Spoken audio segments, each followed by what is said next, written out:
गरीबदास जी कहते हैं, गरीब मंसूर महसूर क्यों हो गया।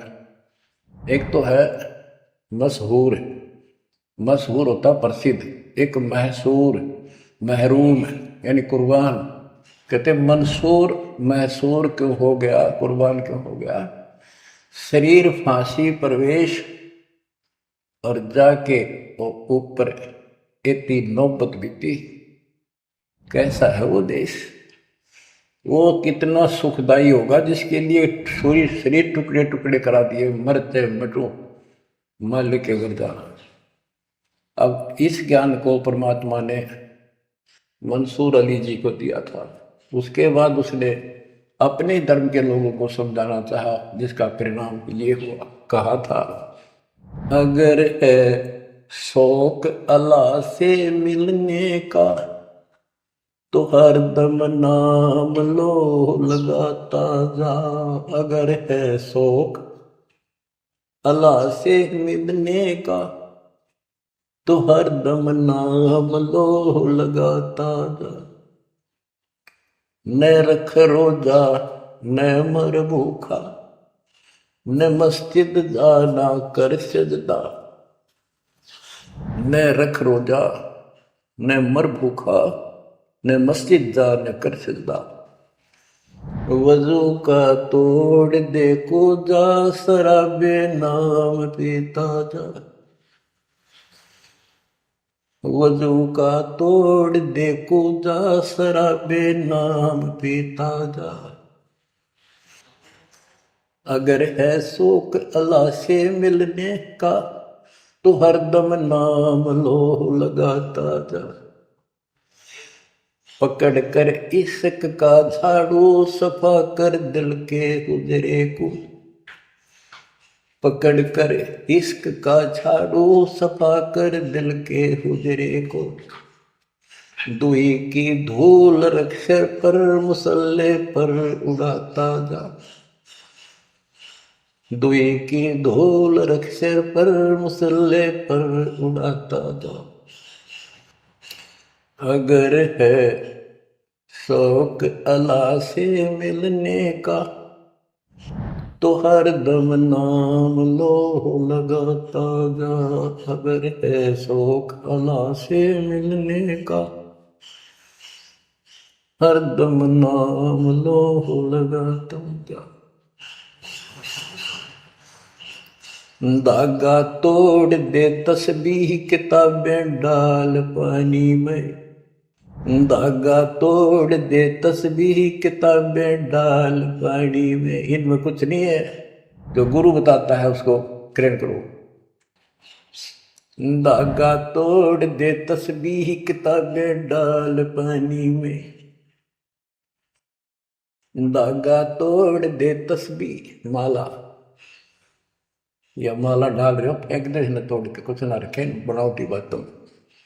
और ये किताबें डाल पानी में, इनको फेंक दो, इसमें इनकम्प्लीट नॉलेज। धागा तोड़ दे तस्बीह किताबें डाल पानी में। धागा तोड़ दे तस्बीह किताबें डाल पानी में। मसाइक बनकर क्या करना, मजीखत को जलाता जा। इसे अहंकार न फूक ले। अगर है शौक अल्लाह से मिलने का तो हर दम नाम लो लगाता जा। अगर है शौक अल्लाह से मिलने का तो हर दम नाम लो लगाता जा। कै मंसूर का जी से निवाला कुफर का मत खा। ये मांस मत खा, अरे गलत साधना ना कर काजी। कह मंसूर काजी से निवाला कुफर को मत खा। अनल हक नाम बर हक है, यही कलमा सुनाता जा। अनल हक नाम बर हक है, यही कलमा सुनाता जा। और बच्चों, जिस भी संत को कुछ प्राप्त हुआ उसने सामाजिक परंपरागत जो अधूरी साधनाएं थी उनको त्यागना पड़ा, और काल से प्रेरित उसी के धर्म मजहब के जाति के लोगों ने उसको कठिन यातनाएं दी, परेशानियां पैदा की। क्योंकि ये काल प्रेरणा है, काल का जुगाड़ है। पहले कोई धर्म नहीं था, अब 2000 वर्ष से इधर इधर ये 3-4 धर्म बढ़ गए और बन गए। पहले तो एक सनातन धर्म था, शुरुआत आदि सनातन धर्म से हुई थी, जो परमात्मा ज्ञान बताना चाहा, परमान्या की ने मनु जी को मिले, सब ऋषियों के मिले, उसको राह दिखाना चाहा क्योंकि उसके बच्चे हैं, पर उनके अंदर अहंकार था, मिसगाइडेड थे, ब्रह्मा जी से अधूरा ज्ञान प्राप्त, उन वेदों पर आश्रित रहे।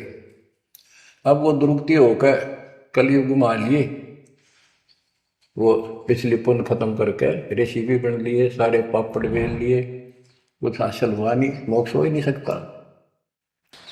तो बच्चों, इसमें मंसूर अली जी ने सारी ये बात बता दी। मंसूर कहे काजी से निवाला कुफर का मत खा, ये मांस मछली मत खा, ये पाप ना कर। और ये क्योंकि उसको जितना ज्ञान था, जैसे संपूर्ण ज्ञान तो आपको ही देना चाहता ना, कसम खवा रखी थी किसी को नहीं बताना। लेकिन मंसूर अली को खुद परमात्मा मिले, उनको ये मंत्र दिया, एक सॉफ्टवेयर लगा दिया, जैसे एक पशु का अपना पट्टा बांध देते हैं, वो धंधा हो जाता है। इस प्रकार मालिक ने इनको शुरू अपना ज्ञान देकर ऐसे ऐसे नाम दे दिए जिन्हें कुछ राहत मिली, लेकिन मोक्ष तो ईब होगा इनका। और जो उन्होंने किया, कुर्बान हुए मालिक के नाम पर, उसको जीवन दे दिया। फूक दिए थे मंसूर अली जी, शेर जीवित रख दिए, हजारों की संख्या में वहां घूम रहे थे, सब अपने घर बढ़ गए भाग भाग कर। उनके जाने के बाद उनकी महिमा करते हैं ये लोग। मंसूर काफिर है, इसने हमारे धर्म, मजहब और हमारे इल्म को गलत ठहराया है, इसलिए इस काफिर को जन्नत नसीब ना हो। इसकी लाश को दफन नहीं, जलाकर राख को दरिया में बहा दिया जाए।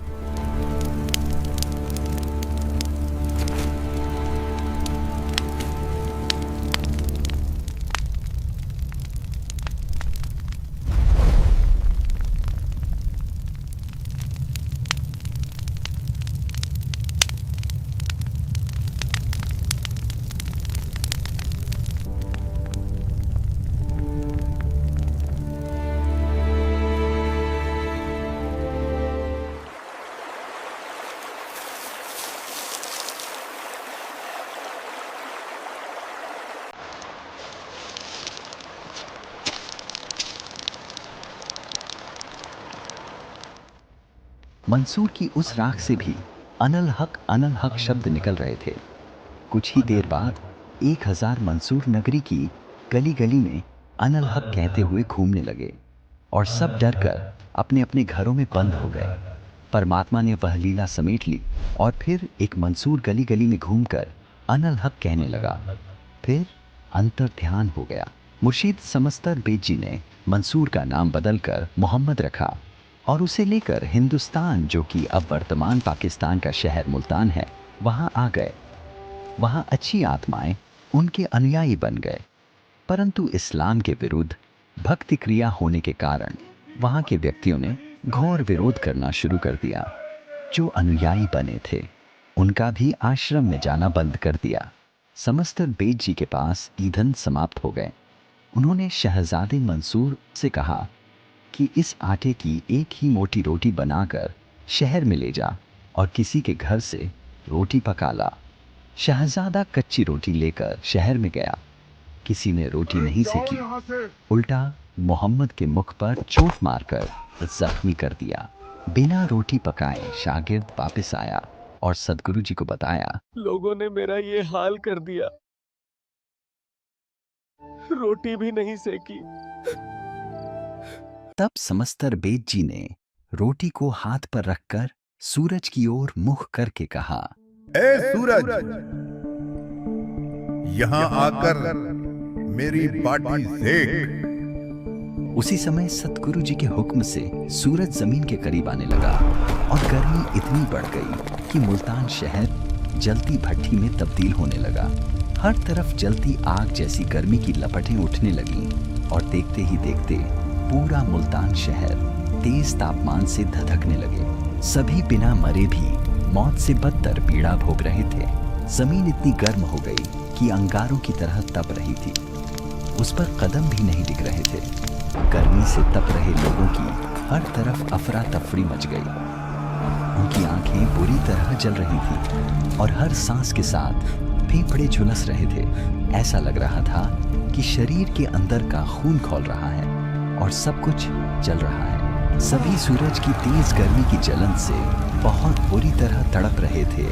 पूरे मुल्तान शहर ऐसे खौफनाक मंजर में तब्दील हो गया जहां मौत राहत थी, लेकिन जिंदगी एक असहनीय यातना जिसे सहना नामुमकिन हो गया था। कुछ समझदार लोग सतगुरु की खिदमत में पेश हुए और माफी मांगी। कहा कि कुछ नादान लोगों के कर्म की सजा पूरे मुल्तान को मत दीजिए। सतगुरु ने कहा कि ये लोग नादान नहीं, दुष्ट हैं। इन्होंने आग जैसी सस्ती वस्तु भी संतों को देने से मना कर दिया। इस बच्चे का मुंह फोड़ दिया। करबद्ध खड़े लोगों ने कहा कि ये आपकी शक्ति से वाकिफ नहीं है, खुदा के लिए इन्हें माफ कर दो। ये सुनकर सतगुरु शमस्त्रबेज ने कहा कि तुम खुदा को बीच में ले आए हो तो माफ कर देता हूं। सूरज की ओर नजर करके कहा, अपनी गर्मी कम कर दे। पता नहीं ये लोग दोज़ख की आग कैसे सहन करेंगे।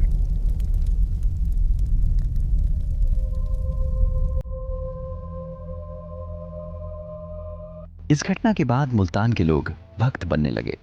असली सतगुरु कबीर जी जो समस्तरबेज का अभिनय कर रहे थे, उन्होंने अपनी योजना के तहत इस घटना के बाद कुछ दिन मौन धारण किया, ये लीला करते हुए कि वो यानी समस्तरबेज जी अपने शिष्य मोहम्मद के साथ हुए घोर विरोध व अत्याचार को देखकर नाराजगी जताते हुए मौन हो गए हैं।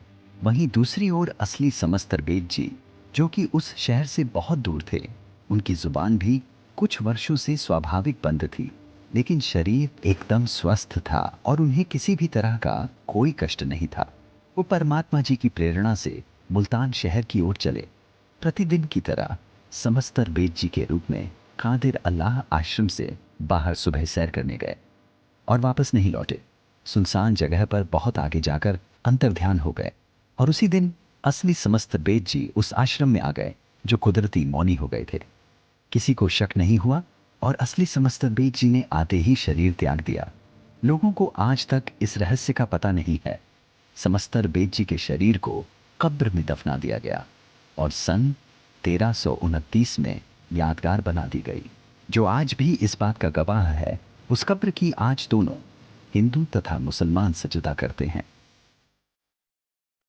तो बच्चों, दास के इस प्रयत्न को सीरियसली लो।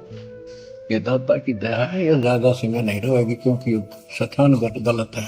आप आँख खोल लो, ये आपको बुद्धिमान बनाया, शिक्षित बनाया और फिर दास के द्वारा ये निर्मल ज्ञान आप तक पहुंचाया। इसको दृढ़ता से अप्लाई करो, फॉलो करो, इसको अपने हृदय में धारो, इसके अनुसार चलो। बच्चों, ये ज्यादा दिन नहीं हुआ करते, कोई रजा है दाता की, लाभ उठा लो। परमात्मा आपको मोक्ष दे, सदा सुखी रखे। सत्संग।